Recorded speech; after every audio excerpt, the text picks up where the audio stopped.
sometimes ask me why we cover incidents from other countries. I'm going to tell you, watch these two, one from the US and one from outside, and tell me what the real difference is.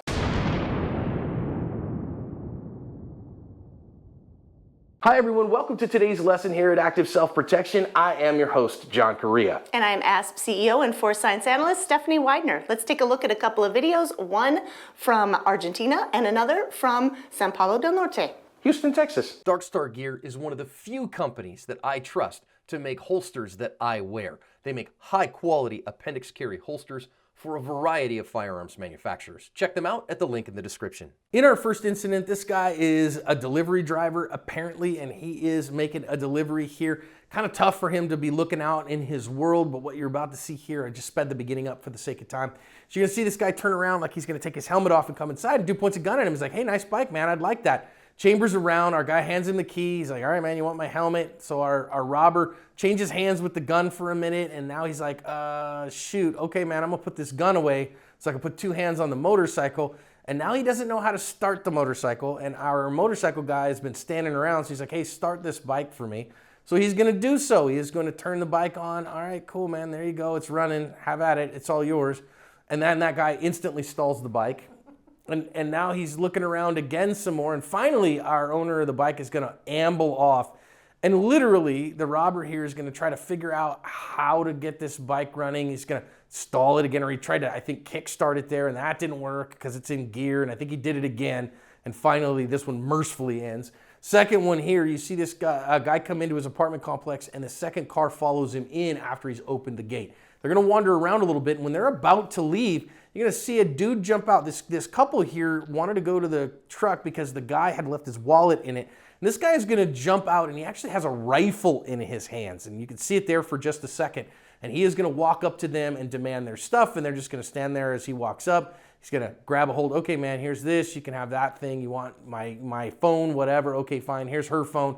And the guy wants his keys, and he's like, okay, there's my pickup truck, yep, there's the keys, and it's got my wallet in it, so you can have that as well. And they just wander off. You're gonna see this dude talk to his accomplice for a minute. He's gonna steal the truck and run off. I don't have any information if they ever found this pickup truck. Thankfully, nobody was harmed. We're gonna think about some significant lessons. Remember the big lesson out of this video, kids? Don't live in Houston, Texas. Let's get to the lessons. Steph, in this first one, man, this guy making a delivery or whatever, super hard to communicate with somebody on the other side of the door and pay attention to what is going on the street in this kind of transitional space. It's a very difficult problem. I get it, and life isn't perfect, and sometimes you're not able to pay the attention that you would like to. And listen, so the time he gets to see is this guy's got a gun in his face. Okay, and he's got the gun on you and attention on you. You'd never try to do something at this point because now you are drawing from the drop.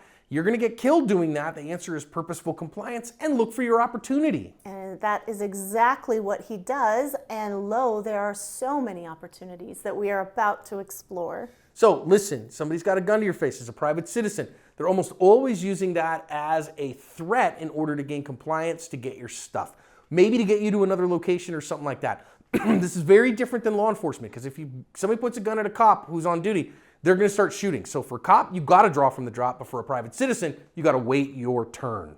It's one of those things you really have to think about, and you have to think about it ahead of time. What are your lines? What are you willing to fight through regardless of the odds? But I agree right here. I think purposeful compliance is exactly what he needs to do, and that's exactly what he did. Now, this is another thing we see all the time from robbers is that they show up with a gun that's not chambered, and they chamber the gun as a way to show that it's a real gun and now it's a loaded gun, so it is a snake rattle. That is a rattlesnake rattle there, that they are threatening you, that they really mean business. And I will say this, I think that if they actually do that, that is a marker that they actually mean business because that probably means A, it's a real gun, B, that it actually has some rounds in the magazine, at least one, and so you should take that threat seriously.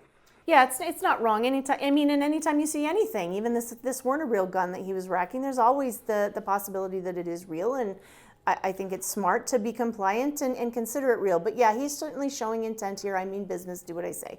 And listen, doing what he says is okay. I think compliance is a strategy, it is an option.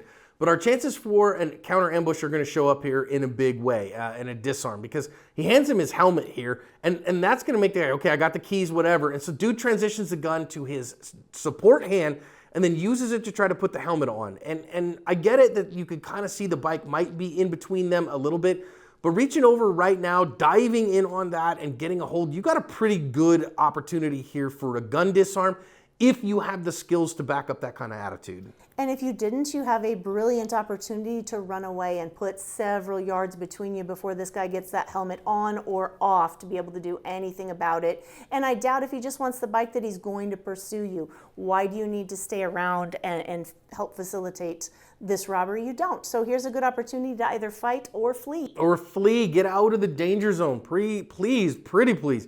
Don't just stand there. And I think people do because they're like, what else does the guy want? Listen, you handed him what he wanted, and if you don't see an opportunity, you don't want to fight, run, get the heck out of there because the threat continues. And most people are terrible shots with a pistol. Every foot you put between you and them increases your odds of winning this encounter. So I'm going to put feet between us if I can. Now, he has put that gun away, but Stephanie, does that ameliorate the fact that he's still a deadly threat? Legally, morally, ethically, absolutely not. It does give you more opportunity because physically the gun's put away. But yes, you're absolutely justified in continuing to defend yourself. Not your bike, yourself. Yeah, and that's the big thing. So again, if our defender here, if our victim has a firearm, he can absolutely draw his firearm at this point and shoot this guy who is still threatening him with that gun and be legally justified to do so. Now that said, again, he's got a little bit of space here. I wouldn't try a disarm attempt or a tackle attempt from here, but I would maybe try to get the heck out of the danger zone from here. Another consideration, you can see that he's wearing all of his protective gear and stuff there. If you're someone that rides and carries a firearm, you're going to want to consider how can you make your firearm accessible so that you're able to get it. It is possible, but that is going to add some additional challenges. You have multiple layers of clothing and gear. And now listen, the guy's gonna turn away from him here and put the key in the bike and all that stuff. Now he's not even paying attention to you. If you wanna get after this guy, you know, stepping hard to our victim's right, our left, and getting behind this guy, grabbing a hold of him by that helmet and just beating the brakes off this guy is absolutely justifiable if you have the skill set to do so. And I would argue that the skill bar is markedly lowered with him not paying any attention, his firearm put away, he has a helmet, his vision, everything is limited right here. You've got a pretty good handle with that helmet on his head.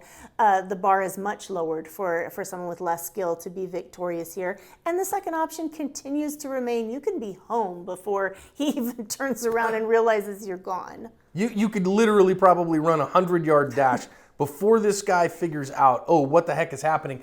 You're not obligated to stay in the danger zone. So I would recommend that you don't, if at all possible.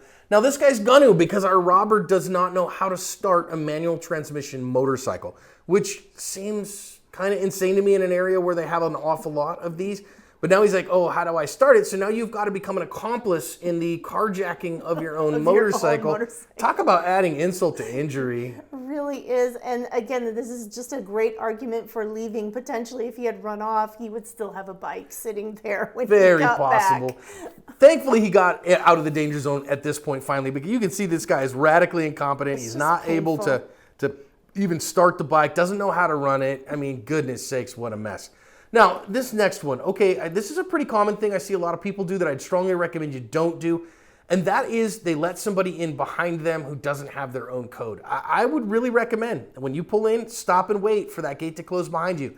If they have their own code, then they can get in themselves too. If not, then guess what? You weren't the one that let them into the secure area where they ended up victimizing somebody. And I get that feels rude, whether it's a gate that you're driving through, a door at your building where you're letting people through. But I would argue that the people that have the codes and that belong there would appreciate that you're not letting people sneak through. They don't mind putting their code in behind you. They appreciate the fact that you're continuing to protect the space that you all share. I mean, it's a gated community, but it only works if you actually use the gate appropriately. And so this, I think, potentially could have been prevented because my guess is these guys don't belong here. And because of that, they got into the complex illicitly and that gave them an opportunity to victimize somebody. So you can prevent this by not allowing them in the gate behind you. Now, of course, they're gonna get in eventually, or they're just looking for somebody to victimize is my guess. And now they've just decided, now we're done, whatever.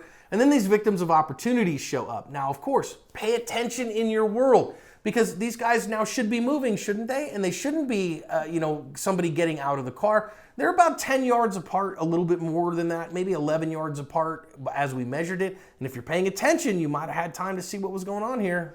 Just because you see something odd or different or unusual in your environment doesn't necessarily mean that a threat is happening, but it does mean that you should pay attention and be curious about, why is this car sitting at this gate so long? Why is the person getting out? At the very least, stop walking towards them and pay attention just a little bit. And listen, gotta be honest with you, if you have a high level of skill, this is 10 yards away, and you're carrying a handgun here, I know some people are like, well, he's got a rifle. He does have a rifle. But if your skills are high, I mean, you don't want to have a gunfight against a rifle-wielding attacker with a pistol, but you can win if you've got skill. And if he's not paying attention and that's pointed the other way as he's getting out of the car and navigating all of that, you do have an opportunity if you have the skill level to take advantage of it. And you need to know if you have the skill level or not, and you find that out on the range. Yeah. Now listen, he's got a rifle here, and he's talking to this couple who are kind of just thinking, oh gosh, we're just in a gated community and just kind of walking around. We're going to the truck, whatever. Man, this is a great reminder, especially in an apartment complex. I wouldn't leave the house without a firearm on my person. If you do, the most worthless thing around is the firearm that you left in the nightstand, or even worse, in the truck. Yeah, and you can see they're just kind of freezing here. They're still trying to process what is happening. We're just walking to the car. We're just wanting a wallet. Why is this guy out? Is that a rifle he's pointing at us? What and why is this happening? And all of those mental resources that are going to process what is happening, why is this happening, are not going towards, how do we get out of this? How do we survive this? How do we make good decisions here? So the more of these decisions you can preload and pregame and be ready to recognize this stuff, the better off you are. Yeah, and that real fight, flight, freeze, posture, submit kind of paradigm is here, and we see a freeze response. They just kind of stand there. What are we going to do at this point? While this guy is going to walk them down and demand their stuff. Now, maybe he doesn't have a gun on him, but again, I would like you to see, look how close this rifle-wielding attacker lets him get. He takes something off from around his neck. Maybe that was his jewelry or something like that. The distance is covered. If you want to practice the 5Ds plus 1 here, the distance is already covered. So now it's deflect, dominate, distract, disarm, disable. And a long gun is actually easier than a handgun to take away from somebody. So if he wanted to, he could have gone after it here, although there are multiples here with the getaway man. Yeah, the bad guy closed the distance for you. That's beautiful. But he had to get your stuff, and you can think that through ahead of time and be pre-gaming if all of your resources and mental resources aren't spent just trying to process. And listen, you don't have to, okay? Compliance worked in this case. Yes, they lost the truck. Yes, they lost their phones. Yes, they lost their wallets. That sucks. They have every right to protect themselves against somebody stealing their stuff. Somebody threatening their life, which he is right now. They have every right to defend themselves with deadly force to stop that.